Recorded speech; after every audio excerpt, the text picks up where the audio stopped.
Saya izin bertanya mengenai doa untuk jodoh, Ustaz. Jadi gini, Doa untuk apa, maaf? untuk jodoh. Jodoh. Pas Jadi, banget. jadi gini, Ustaz. Saya pernah lihat FYP dari konten kreator, ya salah satunya beliau itu berdakwah juga. Beliau itu dalam kontennya itu memotivasi bahwasanya kalau doa meminta jodoh itu harus yang spesifik. Namun tanpa menyebutkan namanya. Jadi hanya kayak semoga yang sefrekuensi, yang paham agama, yang belum pacaran dan lain-lain, tapi tidak request seseorangnya. Kemudian namun bertolak belakang dengan guru saya yang pernah di pesantren. Kata beliau, kata guru saya, kalau meminta jodoh itu jangan spesifik, cukup minta yang terbaik, katanya gitu.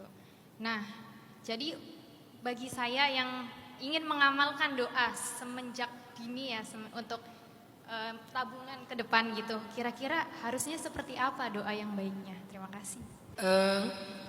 Ini dua pendapat yang tidak berbenturan sebetulnya.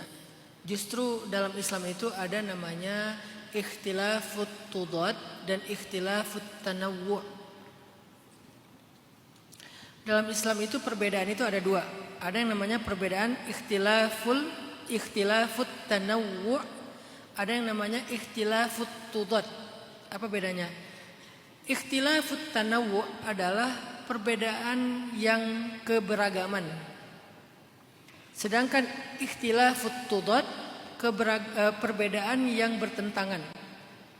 Di dalam Islam itu ada perbedaan yang sifatnya saling bertentangan. Ada juga perbedaan justru keberagaman. Nah, dalam konteks yang bukan perkara pokok dalam agama, biasanya perbedaan itu sifatnya tanawwu', keberagaman. Sehingga dengan keberagaman itu kita bisa memilih mana yang paling nyaman buat kita. Dia bukan pertentangan satu dengan yang lain. Biasanya yang bertentangan itu yang sifatnya pokok dalam agama, masalah akidah, masalah rukun-rukun iman, rukun Islam, itu kan pokok-pokok ya. Dan itu biasanya nggak bisa keberagaman. Memang antara yang hak dan batil, namanya tudad, bertentangan. Tapi kalau yang sifatnya bukan pokok, termasuk dalam masalah ibadah itu kayak tentang bacaan niat, tentang masalah hal-hal yang sunnah dalam sholat dan seterusnya, itu biasanya sifatnya tanawwu', keberagaman. Makanya karena dia keberagaman, disitulah kemudahan Islam.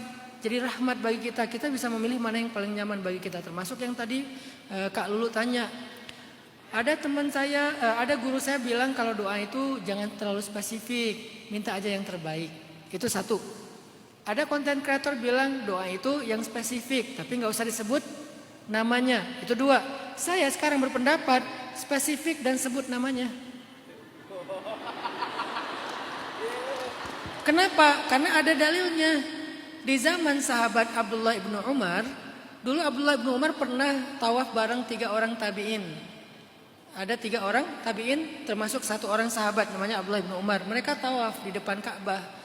Lalu ketika selesai tawaf, Abdullah bilang gini, sal tu'tah, minta pasti akan dikasih sama Allah, mumpung depan Ka'bah nih.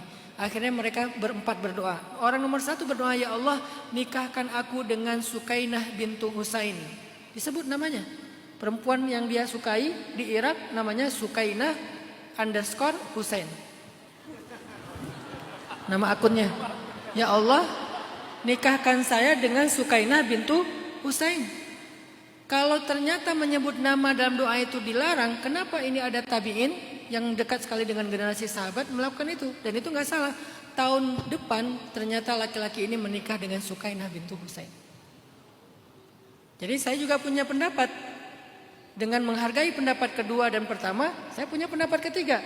Boleh spesifik, bahkan boleh menyebut nama. Yang nggak boleh adalah mendikte Allah. Harus, itu nggak boleh. Pokoknya kalau nggak dikasih yang ini, saya nggak mau nikah seumur hidup. Kalau bukan dia, saya mau bunuh diri. Allah mau.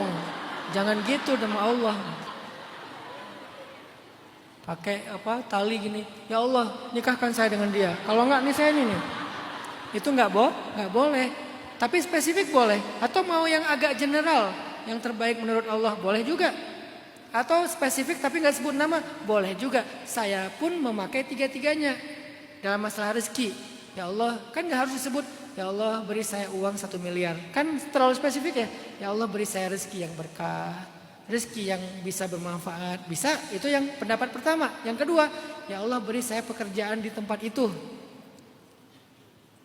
Pekerjaannya spesifik, tapi dia nggak menyebut atau nggak di tempat itu. Ya Allah beri saya pekerjaan sebagai apa misalnya, spesifik. Yang ketiga, ya Allah beri saya pekerjaan di tempat itu, di kantor itu, disebut namanya. Boleh tiga-tiganya, mana yang paling memungkinkan, dan setiap situasi berubah-ubah.